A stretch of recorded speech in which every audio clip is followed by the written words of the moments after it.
अस्सलाम वालेकुम नाज़रीन, प्रोग्राम बिहाइंड द न्यूज़ सां गॾु मां आहियां जो मेज़बान महराज हबीब। अॼोणे वज़ीर आज़म इमरान ख़ान खे इलेक्शन कमीशन पारां तोशाखाना रेफरेंस में नाअहल करार ॾिनो वियो आहे। मजमूई तौर ते 5 सालनि जे लाइ इमरान ख़ान खे नाअहल करार ॾिनो वियो आहे ऐं इलेक्शन कमीशन पारां ही जेका दरख़्वास्त हुई उहा दाख़िल कराई वई हुई अगस्त में ऐं स्पीकर पारां इलेक्शन कमीशन खे चयो वियो हो, जंहिं बाद 19 सेप्टेंबर ते फ़ैसिलो महफ़ूज़ कयो वियो, जेको अॼु ॿुधायो वियो आहे इमरान ख़ान उन में नाअहल करार ॾिनो वियो आहे।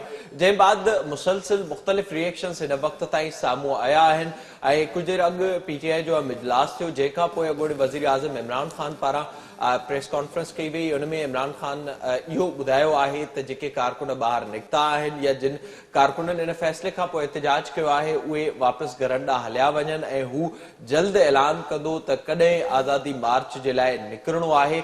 इमरान ख़ान पारां इहो पिणु चयो वियो त इन जे लाइ अॻु में ई हुन पारां ॿुधायो वियो हो त इलेक्शन कमीशन या कंहिं न कंहिं टेक्निकल ग्राउंड ते हुनखे नाअहल करार ॾिनो वेंदो ऐं हाणे हू चाहिनि था त मां ऐं नवाज़ शरीफ़ हिकु कोर्ट में हुजूं, उन तहत ई मामलनि खे अॻिते वधायो वञे। जेका अॼु सॼो ॾींहुं सूरत हाल रही, जीअं ई हीउ फ़ैसिलो आयो त उन खां पोइ ज़रियनि वटां हिकु ॿी अहम ख़बर बि साम्हूं आई ऐं उहा ख़बर हुई आर्मी चीफ जी एक्सटेंशन जे हवाले सां, जंहिं बाबति इहो ॿुधायो वियो त army chief general Qamar Javed Bajwa 5 हफ़्तनि बाद रिटायर थी वेंदो ऐं इहो बि उन ख़बर में ॻाल्हि साम्हूं आई त हाणे फ़ौज जो सियासत सां को बि तालुक़ु नाहे। PDM जो भी अहम इजलास थियो आहे, जंहिंमें इहो फ़ैसिलो कयो वियो आहे त हुकूमत इमरान ख़ान जे लॉन्ग मार्च खे मुंहुं ॾींदी। सॼे मुल्क में जेके कुझु जॻहियुनि ते PTI जा कारकुन निकिता हुआ, उते ख़ासि तौर ते फैज़ाबाद वटि क्लेशिस बि नज़र आया, जिते कुझु गिरफ़्तारियूं पिणु थियूं आहिनि ऐं उते जेका इस्लामाबाद पुलिस अॻी तयार हुई इन सूरत हाल खे मुंहुं ॾियण जे लाइ, उन पारां कुझु गिरफ़्तारियूं बि कयूं वियूं आहिनि ऐं केस दाख़िल करण जो बि फ़ैसिलो कयो वियो आहे। इहो इम्कान हो त इमरान ख़ान लॉन्ग मार्च जो ऐलान कंदो, पर फ़िलहाल इमरान ख़ान पारां लॉन्ग मार्च जो को बि ऐलान नाहे कयो वियो, पर PTI इन फ़ैसिले खे अदालत में चैलेंज करण वञे पई। जेका मजमूई तौर ते हिन वक़्तु सूरत हाल नज़र अचे पई उहा नवाज़ शरीफ़ ख़िलाफ़ जेके मामला थिया हुआ उन सां बि मिलंदड़ जुलंदड़ आहे ऐं इमरान ख़ान बि उनजो ज़िक्र करे पियो ऐं मुसलसिल उनजो ज़िक्र थिए बि पियो। जेको एंटी एस्टेब्लिशमेंट स्टांस हो PTI जो, उन में इहा शइ वाज़ो तौर ते नज़र आई त इमरान ख़ान हिन वक़्तु बि इहो चाहे पियो त कंहिं न कंहिं तरीक़े सां हुनजी मदद उतां ई थिए जितां हुनजी माज़ी में मदद थींदी आई आहे। मुल्की जेका सियासत आहे इन फ़ैसिले खां पोइ उहा केॾांहुं वेंदी ऐं छा इन फ़ैसिले खां पोइ इमरान ख़ान जेके मुख़्तलिफ़ महाज़ खुलिया हुआ, खैर पोइ अदालतुनि ख़िलाफ़ हुजे, एस्टेब्लिशमेंट ख़िलाफ़ हुजे, मीडिया ख़िलाफ़ हुजे या इलेक्शन कमीशन ख़िलाफ़ हुजे, हिन फ़ैसिले बाद छा इमरान ख़ान खे साइज़ में आंदो वेंदो, जेका मुक़ररी थियणी आहे उन बाबति जेके शयूं साम्हूं अचनि पयूं उन ते छा इमरान ख़ान राज़ी थींदो ऐं ईंदड़ जेका सियासत हूंदी उहा कीअं हूंदी, उन बाबति पाण प्रोग्राम में ॻाल्हाईंदासीं। मूंसां गॾु स्टूडियो में शकील सुमरो साहब मौजूद आहिनि, सीनियर सहाफ़ी ऐं तजनिकार। शकील साहब, thank you so much for joining. Skype ते असांखे जॉइन कयो आहे इज़हार सुमरो साहब, सीनियर तजनिकार आहिनि। इज़हार साहब, अवांजी बि महिरबानी जॉइन करण जे लाइ। फोन लाइन ते असां सां गॾु इस्लामाबाद मां मौजूद आहिनि सीनियर सहाफ़ी ऐं तजनिकार सिद्दीक साजिद साहब। सिद्दीक साहब, आपका भी बहुत शुक्रिया ज्वाइन करने के लिए। सिद्दीक साहब, आपसे शुरुआत करेंगे। ज़ाहिर है ये जो फैसला आया है और उसके बाद जो रद्द-ए-अमल सामने आ रहा है, अब मजबूरी तौर पर इस पूरी सूरत हाल को किस तरह से देख रहे हैं? जी, ये जो फैसला आया है, जाहिर है इलेक्शन कमीशन ने मुकम्मल तौर पर इमरान खान को जो नाअहल है वो नहीं किया, क्योंकि जो उसकी मुकम्मल से मुराद ये है कि ताहयात या उसमें मुद्दत का कोई तयन नहीं है। जो लफ्ज़ इन्होंने इस्तेमाल किया, जो आईनी माहिरीन भी जिसके ऊपर बात कर रहे हैं कि 63(1) जो P उसकी शिक है, उसमें तो लफ्ज़ टाइम बीइंग की डिस्क्वालिफिकेशन का जिक्र किया गया है कि वो वक्ती तौर पर होगी। अब वो वक्ती तौर पर कितना वक्त है, वो जब इलेक्शन कमीशन का फैसला आएगा, तफसीली फैसला जारी होगा, उसमें वो नजर आ जाएगा। लेकिन एक इमरान खान को जो है वो सियासी तौर पर एक बड़ा दचका लाजमी तौर पर लगा है, इसमें कोई शक नहीं है, क्योंकि जो रिकॉर्ड दिया गया, जो दस्तावेजात दी गई, जो शवाहद दिए गए, वो सारा सरकारी रिकॉर्ड जो तोशाखाना कर दिया गया था, उसमें एक चीज बड़ी क्लियर कट मुझे थी, वो साबित हो गई थी कि 2019 के बाद इमरान खान ने जो तोशाखाना से तहफ़ लिए और उनको फरोख्त किया और उससे जो उनको आमदनी हुई, اس کی انہوں نے ڈکلیریشن نہیں دی تھی، اور اس کا انہوں نے اپنے اثاثوں کا جو ڈکلیریشن ہوتا ہے اس میں بھی اس کا انہوں نے ذکر جو ہے وہ نہیں کیا تھا. تو اس وجہ سے یہ الیکشن کمیشن نے ان کو جو ہے وہ ڈی سیٹ کیا یا ایک مخصوص مدت کے لیے نااہل کیا ہے.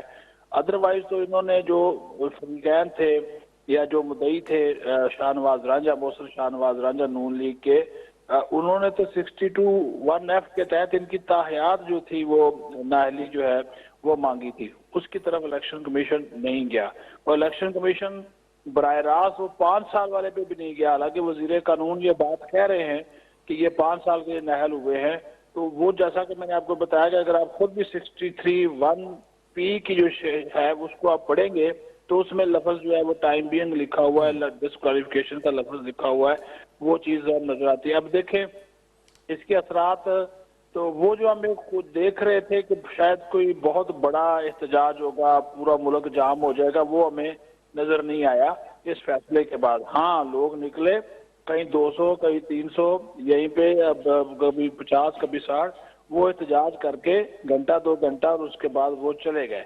وہ ابھی بھی جب ہم نکلے اپنے دفاتر سے تو وہ راستہ جو مین جو تھا، ابھی آپ جس کا فیض آباد کا ذکر کر رہے تھے، وہ اوپن ہو گیا ٹریفک کے لیے. جو مین جو ایکسپریس وے ہے وہ ساری کی ساری اوپن ہے، اس پہ ٹریفک آ بھی رہی ہے، جا بھی رہی ہے. ادروائز کچھ عرصے کے لیے 1-2 گھنٹے کے لیے انہوں نے اس کو جو ہے بلاک کیا تھا. حالانکہ پنجاب میں ان کی گورنمنٹ ہے، اور فیض آباد آپ کو پتا ہے کہ فیض آباد اسلام آباد اور راولپنڈی کے سنگم پر ہے. اسی طرح خیبر پختونخوا میں بھی اتنا بڑا، وہاں پہ بھی ان کی حکومت ہے، وہاں پر بھی اتنا بڑا احتجاج ہمیں دیکھنے میں نہیں آیا. اور ابھی عمران خان نے خود بھی احتجاج ختم کرنے کا اعلان کر دیا. تو وہ کہنے کا مقصد یہ ہے کہ جتنے بھی اس کے جو یہ چاہ رہے تھے کہ شاید کوئی بہت بڑا ملک جام ہو جائے گا، ٹریفک رک جائے گی، یہ ہو جائے، وہ اس طرح کا ہمیں نظر نہیں آیا. آپ بھی دیکھیں حکومت اس کو ابھی انہوں نے چیلنج کرنا ہے. جب تفصیلی فیصلہ آ جائے گا پھر اس کو یہ چیلنج کرنے اچھا جا رہے صدیق صاحب، ہیں. اس میں ظاہر جو فیصلہ آج سامنے آیا ہے جس کا آپ بھی ذکر کر رہے ہیں کہ لوگ اس طرح سے نہ نکلے، اب دوسری جو خبر سامنے آئی آرمی چیف کی ایکسٹینشن کے حوالے سے، اس میں آج یہ واضح ہو گیا کہ وہ ایکسٹینشن نہیں لے رہے اور وہ ریٹائر ہو رہے. اس کے ساتھ یہ بھی تھا کہ اب فوج کا سیاست سے کوئی تعلق نہیں ہے. یہ خبریں چل رہی تھی کچھ دنوں سے کہ کوشش ہو رہی ہے، صدر عارف علوی صاحب کوشش کر رہے ہیں کہ معاملات ٹیبل پر آ جائیں، اور اس کے لیے کوششیں ہوئیں بھی. تو اس میسج کا کیا مطلب ہے کہ جو توقع تھی خان صاحب کی، جو بار بار بات کر رہے تھے، پچھلی پریس کانفرنس میں بھی انہوں نے اسی کا ذکر کیا تھا، تو وہ دروازہ اب بند ہو چکا ہے کیونکہ بیان آ چکا کہ فوج کا اب سیاست سے کوئی تعلق نہیں ہے؟ دیکھیے ایک تو میں آپ کو بڑی کلیئر کٹ انداز سے واضح، چونکہ میں ڈیفنس بھی کرتا ہوں، یہ میں آپ کو بتا دوں آرمی چیف کی اس بات میں بالکل جو ہے وہ صداقت ہے کہ فوج نے خود کو سیاست سے دور کیا ہے. اب عارف علوی صاحب جن لوگوں سے بات کر رہے تھے نا، وہ تھے تو غیر سیاسی لوگ، لیکن وہ کوئی حاضر سروس فوجی نہیں تھے. یہ بھی میں آپ کو بتا دوں وہ کوئی حاضر سروس فوجی نہیں تھے. پیغامبر ہوتے ہیں نا جی، پیغام دینے والے. وہ ایک پیغام رساں تھا. وہ ادھر سے گفتگو ادھر سے ادھر ہو رہی تھی. وہ سلسلہ بھی اس عمران خان کی اپنے کارناموں کی وجہ سے یا اپنی ہٹ درمی کی وجہ سے وہ سلسلہ ختم ہو گیا. وہ بیک ڈور چینلز وہ بھی ختم ہو گئے، کیونکہ عمران خان صاحب اپنی ضد اور اڑا پہ اٹے ہوئے تھے. ایک انہوں نے وہ جو چیز تھی وہ جس کی وجہ سے بات چیت آگے ختم ہو گئی، یہ کہہ رہے تھے کہ یا تو پھر مجھے دوبارہ وزیر اعظم بنائیں یا پھر مجھے الیکشن جو ہے وہ فوری طور پہ الیکشن لے کے دیں. وہ حکومت، کیونکہ حکومت کے ساتھ تو بات چیت ہو نہیں رہی تھی، لوگ غیر سیاسی تھے، وہ حکومت کے لوگوں کو بھی میسج دے رہے تھے، ان کے لوگوں کو بھی میسج دے رہے تھے. بیچ میں صدر عارف علوی تھے. تو جب یہ حکومت کے لوگوں تک بات پہنچی تو انہوں نے کہا کہ اگر اس کی ساری باتیں ماننی ہیں تو پھر ہم اس وقت جو حکومت میں بیٹھ کے مہنگائی، بے روزگاری، باقی لوگوں کی باتیں سن رہے ہیں تو پھر ہمیں کیا فائدہ کہ ہم حکومت میں بیٹھے رہیں. تو انہوں نے کہا کہ یہ تو نہیں ہو سکتا کہ ساری باتیں عمران خان کی مان لی جائیں. ہاں انہوں نے کہا پارلیمنٹ میں واپس آئے، بیٹھ کے ہم سے بات کرے، پارلیمانی کمیٹیوں میں شامل ہو، ہم ہر چیز پہ بات کرنے کے لیے تیار ہیں. لیکن خان صاحب اپنی ضد پہ اڑ گئے. انہوں نے کہا کہ نہیں، یا تو مجھے وزیر اعظم بنوائیں या इसी असेंबली में से बनवाएं, या फिर उन्होंने कहा जी मुझे इलेक्शन की इनसे डेट लेके दें। अब वो उन्होंने कहा जी अगर हमने इलेक्शन की डेट इनको अभी इनकी मर्जी से दे दी, हम तो पहले ही पीडीएम वाले वो कह रहे थे कि भाई हमारा तो तिया पाचा हो जाएगा सियासी तौर पे, अभी ज़िमनी इंतखाब में देख लिया, तो वो फिर बातचीत रुक गई। हाँ, ये बात आज आर्मी चीफ ने नेशनल डिफेंस यूनिवर्सिटी में जो कौमी सलामती जो की वर्कशॉप थी उसके शुरा से गुफ्तगू में ये बात कही उन्होंने कि ये सियासत में कोई किरदार नहीं होगा, एक पॉलिसी डिसीजन है। बिल्कुल उन्होंने इस डिसीजन को लिया है और इस डिसीजन के ऊपर यही तो मसला है सबसे बड़ा इमरान खान का, कि इमरान खान ये कह रहा है कि भाई आप क्यों सियासत से खुद को अलग कर रहे हैं, आप मेरे साथ खड़े हो और चोरों और डाकुओं को पकड़े। वो कहते हैं जी आप जाने, आपका काम जाने। ज़ाहिर है वो आदि इन चीज़ों के तो इसलिए ये सूरत हाल बन रही। शकील साहब, जेका सिद्दीक साजिद साहब जिक्र करे पियो तो इमरान खान ने इन गाल ते राज़ी थे पियो, केड़े तरीके से अॻिते मामला हलाइणा आहिनि, या इलेक्शन जो ऐलान कियो या मूंखे वज़ीर आज़म कयो, इन खां घटि ते इमरान खान न पियो अचे। छा ही फ़ैसिलो उन ॻाल्हि जी निशानदेही कराए थो त हाणे इमरान खान खे साइज़ में आणण जी कोशिश कई वई आहे इन फ़ैसिले तहत, ऐं हाणे हू ॻाल्हियुनि जे लाइ घटि में घटि ईंदो ऐं कुझु ॿियो वठो ते राज़ी थींदो? इमरान खान जी सॼी जेका पॉलिटिक्स आहे उहा हिकिड़ी मैनेज थियल हुई। हाणे जॾहिं मैनेजर्स उन जी पॉलिटिक्स मां हथु कढी विया, ज़ाहिर आहे त रिएक्शन एतिरो ई थियणो जंहिंजी सिद्दीक साजिद साहब ॻाल्हि कई आहे। 200-400 माण्हू मुख़्तलिफ़ हंधनि ते उन्हनि पंहिंजो रिएक्शन शो कयो आहे, छाकाणि त हीउ ट्विटर जेको क्राउड हुयो उन वटि, ऐं उहे जेके पॉकेट्स हुया उहे हर भर जो को एजिटेटर न हुया। विदाउट मैनेजर एजिटेशन में हू जेका एतिरो प्रेशर बिल्डअप करे वञनि जो हुकूमत मजबूर थिए, अहिड़ी का बि सूरत हाल कोन्हे।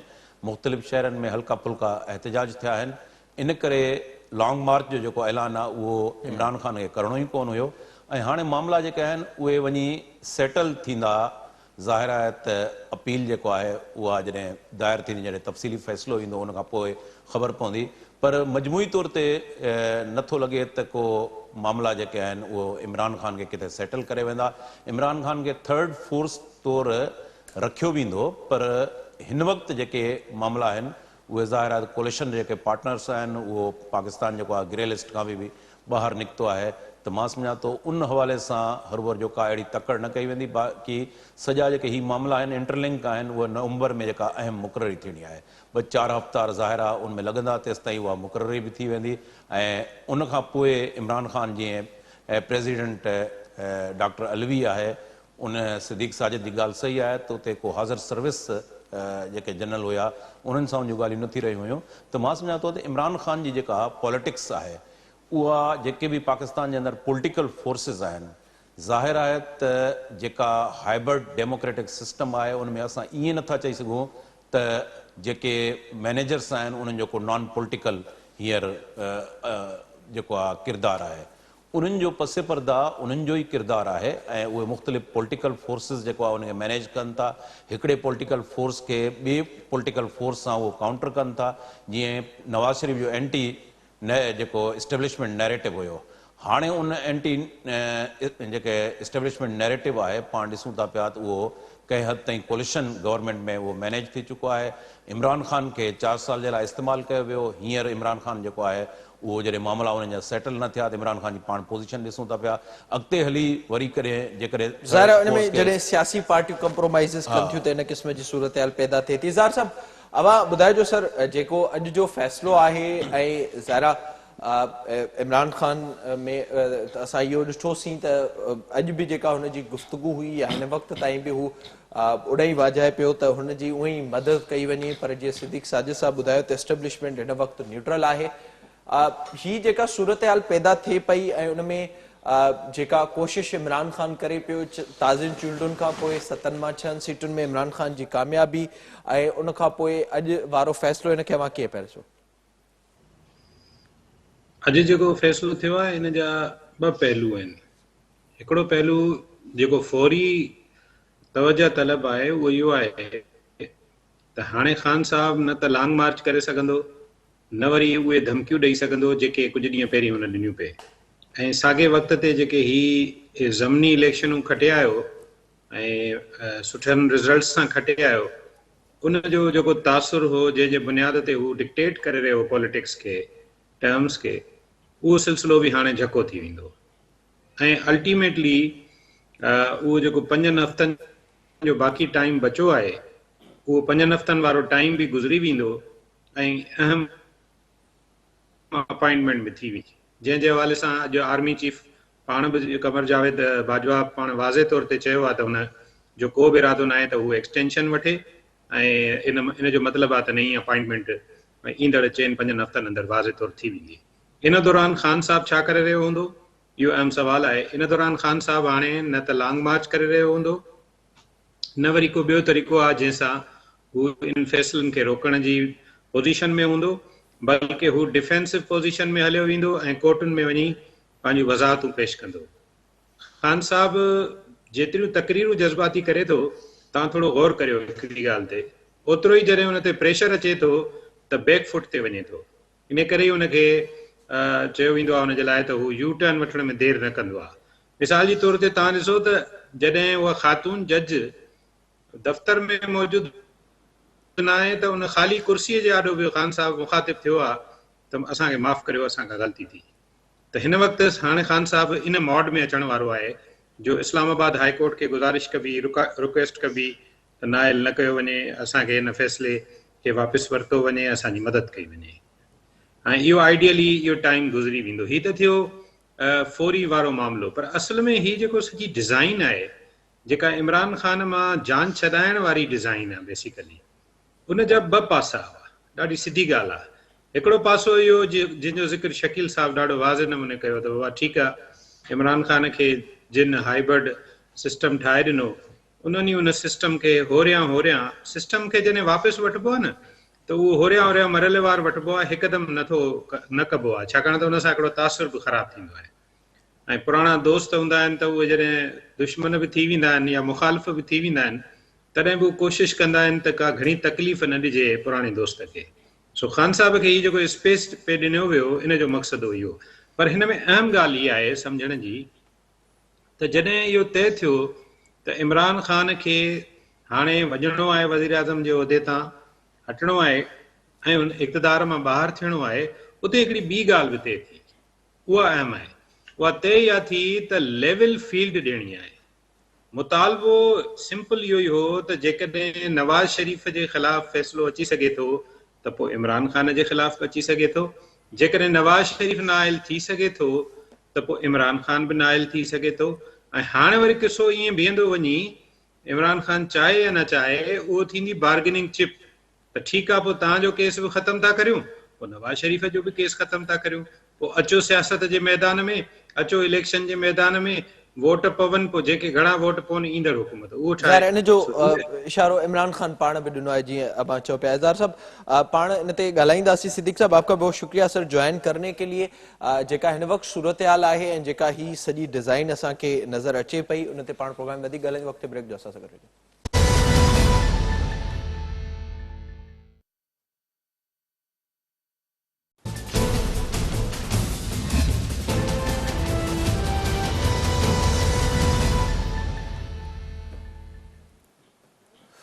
प्रोग्राम में एक बार बीर भलीकार फोन लाइन ते असांखे शाहीन कुरैशी साहब भी ज्वाइन किया। शाहीन साहब वेलकम। बताइएगा आज जो फैसला आया है खान साहब के खिलाफ और उस पर प्रेस कॉन्फ्रेंसेस भी हमने देखी, जनरल कमर जावेद बाजवा साहब का भी बयान सामने आ गया कि वो एक्सटेंशन नहीं लेंगे और उनका सियासत से कोई फौज का ताल्लुक नहीं है।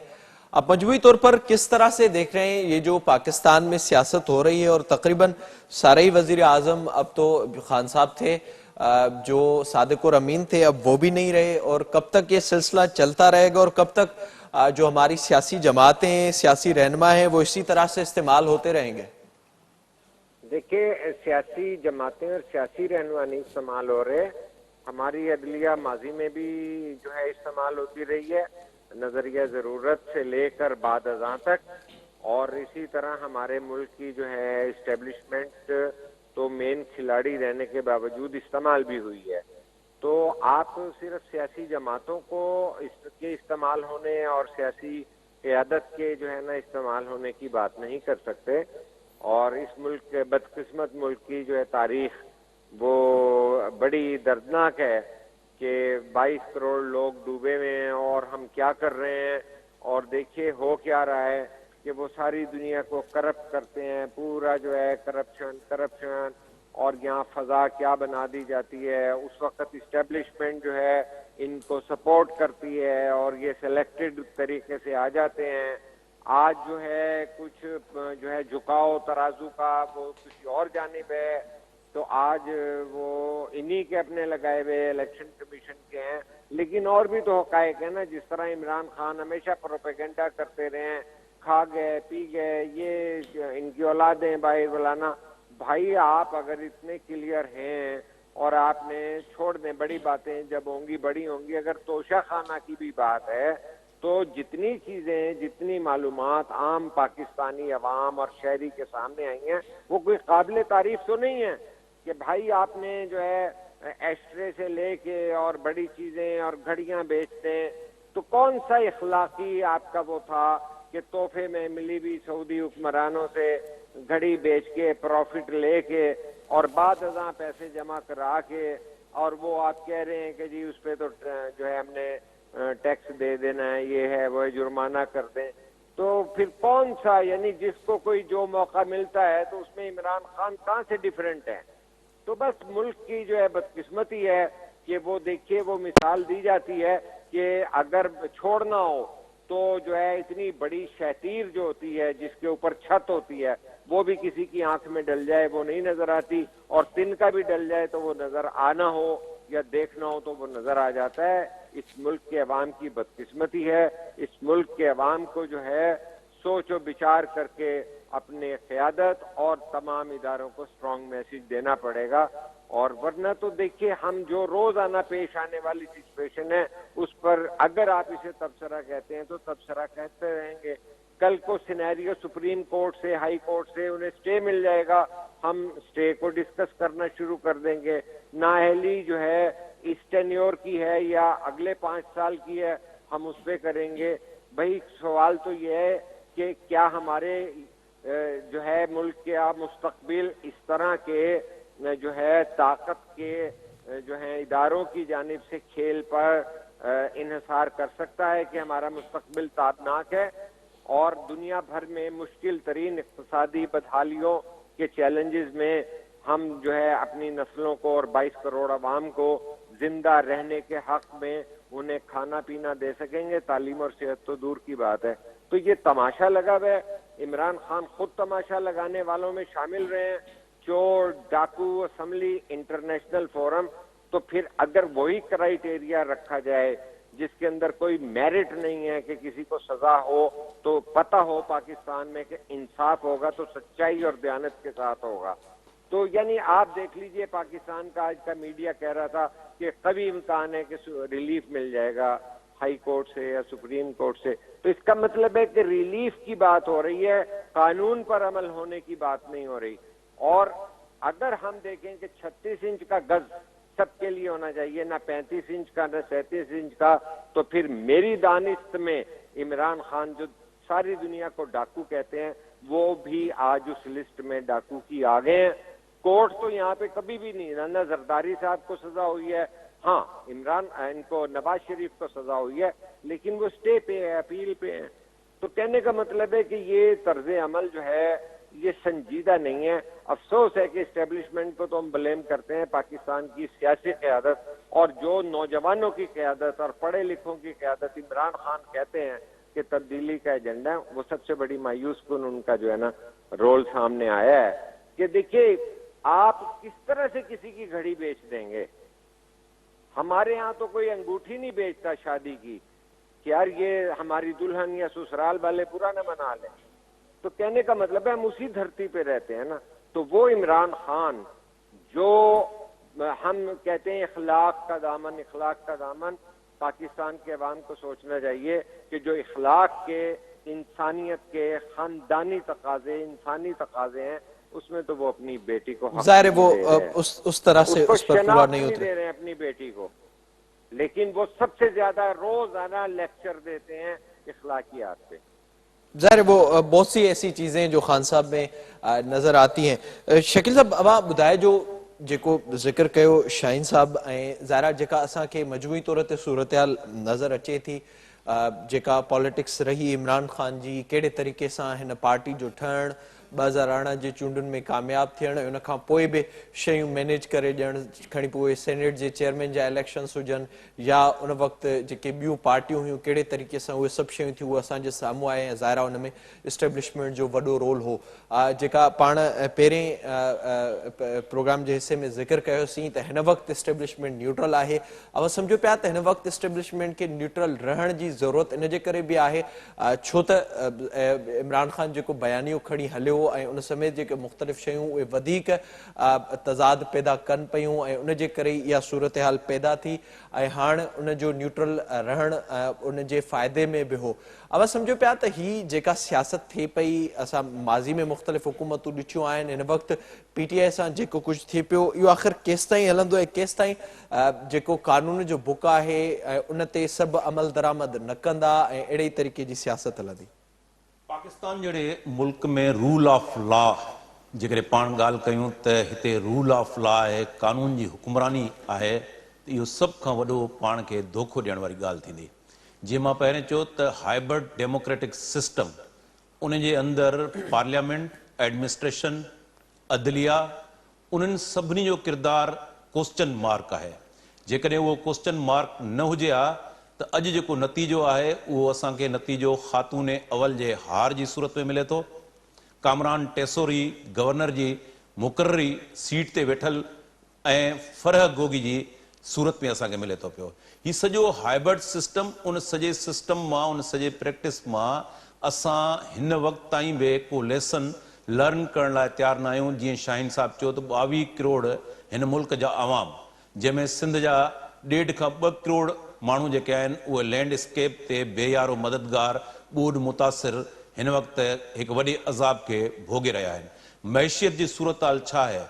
तव्हां इंटरनेशनल जेके जियोपॉलिटिकल सूरत हाल आहे उनमें पाकिस्तान जी अहमियत कहिड़ी आहे, पाकिस्तान खे कीअं इस्तेमालु कयो वञे थो ऐं हितां जी इस्टेब्लिशमेंट पॉलिटिकल फोर्सिस खे कीअं इस्तेमालु करे थी ऐं पॉलिटिकल फोर्सिस अवाम खे कीअं इस्तेमालु कनि था। यानी इमरान ख़ान अख़लाकियात, रियासत मदीना ऐं जेके उन जी स्पीचिस आहिनि, उन्हनि जो स्पीचिस जो नतीजो छा निकिरे थो पियो त तोशाखाना में हिकिड़ो हार जेको आहे, हिकिड़ी घड़ी जेका आहे, वॉच ऐं ॿियो जेको सामान आहे उहो वरी सेल थी करे पंहिंजे असल मालिकनि ताईं पहुचे थो। त मां सम्झां थो इहा तमामु वॾी बदकिस्मती आहे हिन मुल्क जी सियासत जी, इस्टेब्लिशमेंट जी।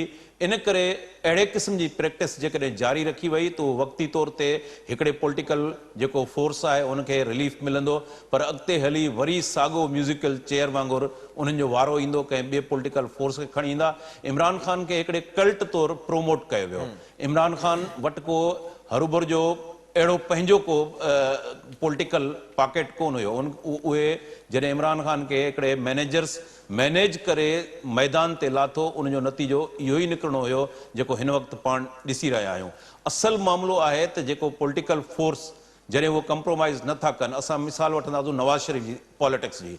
नवाज़ शरीफ़ जी पॉलिटिक्स जेका हुई उहा रियल सेंस में जॾहिं उन सॼे सिस्टम खे उन्हनि चैलेंज कयो, उन जे नतीजे में उनखे काउंटर करण जे लाइ कोलिशन पार्टनर्स खे गॾु कयो वियो।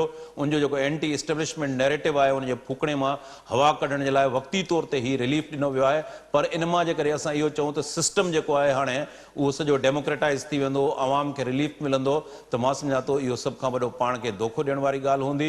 ही रूलिंग एलीट क्लास आहे, उहे हिन सॼे एंटरटेन कनि था पिया। आवाम हिन सॼी गेम खां हिन वक़्तु बि ॿाहिरि बीठल हुई, कल्ह बि ॿाहिरि बीठल हुई, ऐं उहो अवाम जे लाइ जेसि ताईं रियल पॉलिटिकल फोर्स मैदान ते न लहंदा, अवाम जी ॻाल्हि न कंदा। असां हिंदुस्तान जे अंदरि ॾिसूं था त हिंदुस्तान जे अंदरि मोरूसी सियासत आस्ते आस्ते ख़तम थी वई आहे। कांग्रेस जी लीडरशिप जो वॾो मिसाल साम्हूं आहे। हिते अञा ताईं जेके पॉलिटिकल फोर्सिस आहिनि उनजी मोरूसी सियासत हलंदी पई अचे। नवाज़ लीग जी सूरत हाल छा आहे? मरियम नवाज़ ते असां एंड कयूं था। पीपल्स पार्टी जी सूरत हाल छा आहे? बिलावल भुट्टो ज़रदारी, उनखां बाद में आसफा भुट्टो ज़रदारी खे तयारु कयो पियो वञे। ईअं जेकॾहिं जमहूरी सियासत कोन्हे, इन करे इन सॼे हुनखे चेंज करणो पवंदो। जी इज़हार साहब, जेका ही सूरत हाल असांखे नज़र अचे पई, इमरान ख़ान जो काल वारो रोल, इमरान ख़ान अॼु किथे बीठल आहे, मुस्लिम लीग नून काल वोट खे इज़त ॾियण वारी, जनरलनि जा नाला जलसनि में खणण वारी, ऐं नवाज़ शरीफ़ जी डिघी ख़ामोशी ऐं पोइ कंप्रोमाइज़ इक़्तिदार जे लाइ, उन खां अॻु में बि असां मुख़्तलिफ़ वक़्तनि ते ॾिठो आहे सियासी पार्टियुनि ईअं ई कंप्रोमाइज़िस इक़्तिदार जे लाइ कया आहिनि ऐं पहिरियां 2 पार्टियूं पोइ हिक टीं पार्टी खे उभारे अॻियां आणणु वरी उन जे फूकड़े मां हवा कढण जी हिन वक़्तु कोशिशि करणु ऐं उनखे पोइ वरी इहो नज़र अचे पियो त हिकु थर्ड फोर्स तौरु वरी रखियो वेंदो त जेके ॿियूं पार्टियूं आहिनि उहे अखियूं न ॾेखारनि आख़िर केसि ताईं इहो सिलसिलो हलंदो रहंदो ऐं अवां छा था सम्झो त बार बार जेके सियासी जमातूं आहिनि उहे कंप्रोमाइज़िस कनि थियूं उन जो कारण कहिड़ो आहे? हुनजो कारण सभ खां वॾो त मां सम्झां थो शकील साहब बयानु कयो, छाकाणि त उहे हिकिड़ी ख़ानदानी सियासत कनि था। जमहूरियत जो त नारो था आणनि न, पर अमली तौर ते जमहूरियत नाले शइ न उन्हनि जे पार्टी में आहे न उन्हनि जे मिज़ाज में आहे। ॿियो जीअं त उहे शख़्सियतुनि जे गिर्द पार्टियूं घुमनि थियूं त पोइ उन्हनि ई शख़्सियतुनि जे मफ़ादनि जे तहफ़ुज़ जे लाइ उहे सियासत कनि था। हाणे ॿिन्ही सूरतुनि में हिकु त पार्टियूं जमहूरी न आहिनि, ॿियो उन्हनि जो कमु सिर्फ़ु हिकिड़ो ई आहे त पंहिंजे पार्टियुनि जे लीडरनि खे बचायो वञे। कारकुन उहे जीअं चवंदा आहिनि हिकिड़ी चवणी आहे त कारकुन जेके आहिनि उहे बाहि में काठियुनि वारो कमु था कनि, उन्हनि जी त का वीचारनि जी हैसियत कोन्हे हिननि पार्टियुनि में। इमरान ख़ान हिकिड़ो अल्टरनेट नैरेटिव ॾिनो ऐं माण्हुनि खे हिकिड़ी होप ॾिनी त हिकिड़ी अहिड़ी पार्टी बि हूंदी जेका इहा ॻाल्हि हिन अॼोकी गुफ़्तगू सां रिलेटेड बि आहे ऐं अहम बि आहे। त इमरान ख़ान इहो नैरेटिव ॾिनो त हू ख़ानदानी सियासत न कंदो। पोइ हुन मुल्तान में शाह महमूद कुरैशी जी धीअ करे हींअर टिकट न ॾिनी आहे। उन खां अॻु में KPK सॼो भरियो पियो अथव फटक जे पुटनि सां, भाइरनि सां, सोटनि मासावतनि सां, CM जे मिटनि माइटनि सां। पोइ इहो किसो सॼो फैमिली वारो वापसि अची वियो KPK में। नंबर 2, इमरान ख़ान नैरेटिव ॾिनो त करप्शन न कबी, करप्शन खे रोकबो ऐं मफ़ादनि जो टकराव न कबो। हाणे जॾहिं हू इक़्तिदार में आयो त हुन इहे सभु कम कया। हीउ जेको तोशा ख़ान आहे इहो इमरान ख़ान जे समूरे जेको चए थो न 22 सालनि जी जदोजहद उनखे मेसारण लाइ, रेटण जे लाइ काफ़ी आहे इहो हिकिड़ो केस। छाकाणि त हिन केस में बुनियादी नुक़्तो कहिड़ो आहे? हिन केस में बुनियादी नुक़्तो इहो आहे त जेको कुझु इमरान ख़ान 22 सालनि खां ॿियनि जे लाइ चवंदो रहियो हो, हिन मामले में हुन पाण कयो आहे। ऐं मज़े जी ॻाल्हि इहा आहे त हुन इनकार बि न कयो आहे त मूं ईअं न कयो आहे। हुन चयो आहे त हा मूं फलाणी शइ खपाई, पोइ हुन मां फलाणो कमु कयुमि, पोइ बाद में अकाउंट में जमा करायुमि ऐं वग़ैरह वग़ैरह। हाणे इन सूरताल में जेका अवां ॻाल्हि कई, जेको अवां सवाल रखियो, बिल्कुलु ईअं ई आहे त इमरान ख़ान मुकमिल तौर ते इरेलेवेंट कोन थींदो सियासत में। हिकिड़ी ॻाल्हि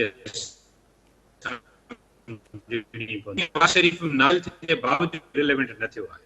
AC ताईं जो जेको लंडन में अमरा वेठो आहे, जेको हिकिड़ो हेलो करे ऐं सभु कुझु करे थो, अॼु बि करे सघे थो, उन बि तव्हांखे करे ॾेखारियो त कोरंगी में जेका आहे उन इलेक्शन में तव्हां ॾिठो त घणा वोट पिया।